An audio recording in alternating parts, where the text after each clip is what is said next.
Well, hello, beautiful people of YouTube. Today, what we have here is a 2003 Ford Explorer Eddie Bauer, and we are going to replace the clock spring. The symptoms are we have no horn and the airbag light is flashing.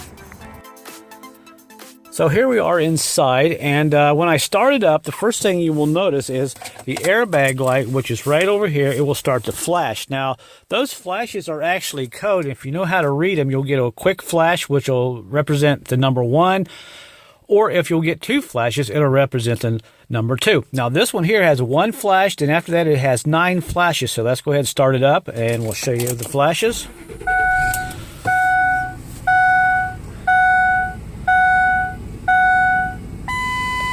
Okay, there's 1,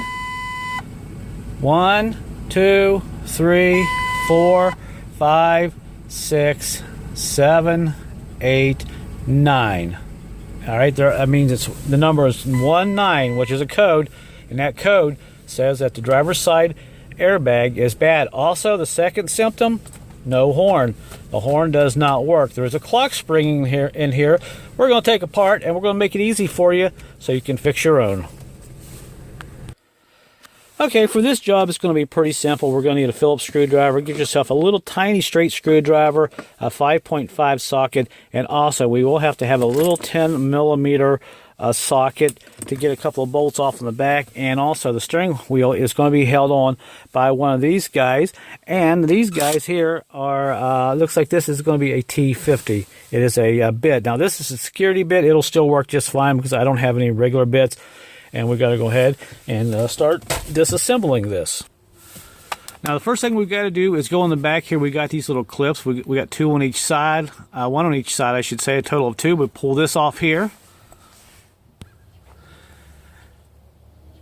And then we got to take this little 10 millimeter nut out. There's 1 on the other side, too. I went ahead and taken that out to make this video fairly fast. And once we get that off, and you can see the one on the inside is off. Now also, I've already disconnected the battery outside. Make sure you disconnect the battery for at least 30 minutes before you pull this airbag off. Now, so we'll go ahead and pull up on it like this and be very careful and grab it gently. And now we'll go ahead and hook a couple of wires here. You got one right here that we have to pull off.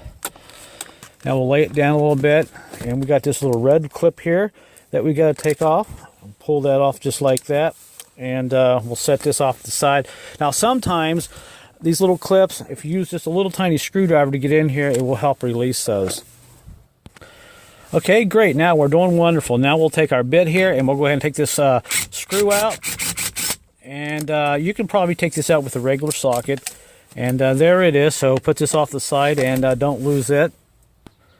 And now we're ready to go ahead and pull this steering wheel off. Now, sometimes you get lucky, you just pull straight up on it, it will come off. But for me, I had to take a little rubber hammer and kind of hit around the edge here a little bit until I got loose. And once it gets loose, just keep shaking it like this, and eventually it will pull off just like that. And that is great. So we'll put this off to the side. Now, one thing we'll notice, there is a little place cut there on the top of the steering column selector right there. You can see it's kind of flat.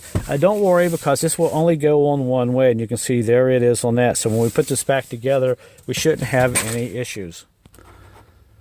Now on the bottom here, we have 3 of these screws that we have to take out. Here comes 1. I've already loosened this back one up here, and you can kind of see it's kind of hanging up there, and we got this one here off. And now we simply just kind of pull this down. Now this gets a little tricky. If you pull down on the lever, if you have one of these for the steering wheel adjustment, just kind of pull this out of here like this. And once you get it off, it will come off pretty easy. I'm doing this with one hand and holding the camera in the other.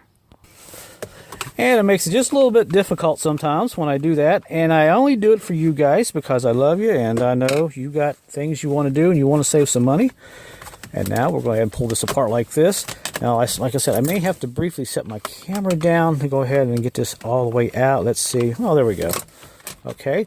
And now we got this off, and simply just kind of push down on it like this, and it will come off. Now, when it gets hung up on your adjustment right here, you'll have to take both your hands and kind of slide this off. And once that comes off, this will come right out.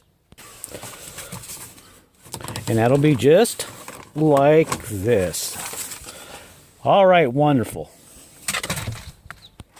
And now just simply push down on the steering column if you have the adjustable little lever there, push up on the lever, kind of lock the wheel in place, and now we want to go ahead and pull this dust cover off on the top. And mine right here, you have some clips, kind of loosen those up a little bit, slide this off to the left, and once you get it loose, just simply slide it off of your turn signal, pull it off like that, and we are getting right down to the nitty gritty. And folks, there is our clock spring that we are going to be replacing. And our next step, just simply go ahead and pull out these two little screws right here. These are Phillips screws. I'll grab this one here. My hands are pretty cold out here. It's about freezing today, so. But when you're having fun, you don't notice little things like that. This is why I love doing videos. And we'll grab this one here. And we'll put this off to the side. And now at this point, a lot of guys get into trouble at this point. They say, oh, there, the bolts are out and everything, well, we're good to go. You can just yank this off. No, you can't. There's one more hidden screw that you have to take off. And it is right up on the top. And it is right here. And this is a 5.5 little millimeter socket that you have to stick on here. Because before you can actually slide this clock spring off, you have to unhook your turn signal assembly, lift it up, and get it out of the way. And here we go. Get this off out of the way. And there it is. And like I said, make sure you get that out. Once you get that out, all you have to do is take your other hand, in my case, and just simply push the turn signal assembly out of the way. And now we are ready to go ahead, my friend, and pull this clock spring off just like that. And we'll slide it forward. And there we go. Now all we simply have to do is go ahead and hook some cables here. Now you can see this one here is already disconnected. Let me go ahead and pull these off here. I may have to set the camera down just to do this for you guys. And here we go. There's that wire and there's that one. And just like that, my friend, you are ready to put your new clock spring in. I hope you are happy.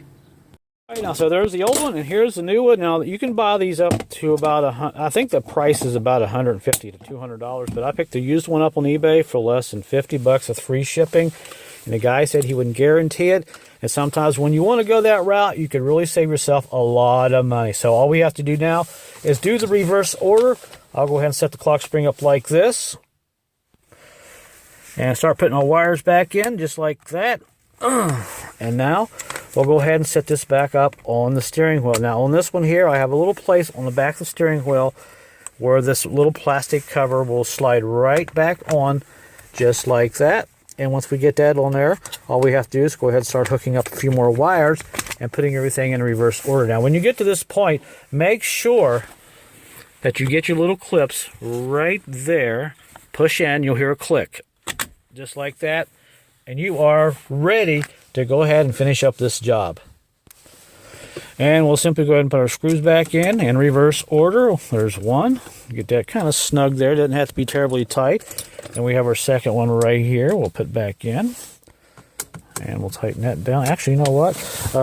That one actually goes on the bottom there. So I don't know what I was thinking there. That one goes down here. So we'll stick that one down here and tighten that up. Actually, that screw goes on that side. My apologies. And now we'll go ahead and slide our top piece here on for our turn signal assembly. Push that back down like that. And we'll take our little screw and we'll put it in here, tighten it up. It is a 5.5.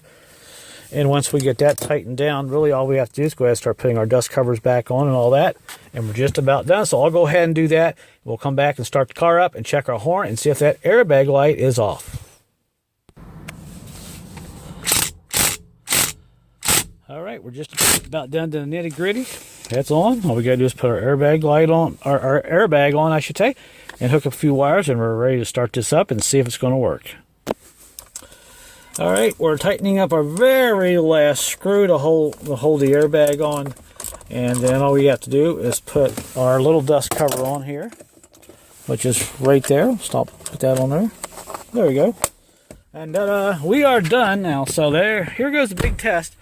I shut the door, grab the keys, and let's see if we have a horn and see if our airbag light, which was over there at the beginning of the video, let's see if it is off. So here we go. Let's start her up. All right, the light, there's the light. It goes off. And voila, folks, we have fixed it. It is off. No more flashing airbag light. Now the second test here is the final test to see if we have 100% success. Let's toot that horn. Yes, we got a airbag and a working horn, all because we changed a clock spring that was bad. I hope you enjoyed this video, but it was also fun making it. Alright guys, that's it. It was pretty easy to do, so hopefully this will help you guys out. So if you have an Explorer from 2002 to 2005 and you have that problem with no horn and your airbag light is flashing, also for any other vehicle, it's pretty much the same step. If your airbag light is flashing, just try to figure out what it's trying to tell you. Then go online, Google it, simple as that, and you can fix your vehicle. And this job here at a dealer would have been $450. I did it for $29 and free shipping. Until my next video, guys, I'll see you then. Have a good one.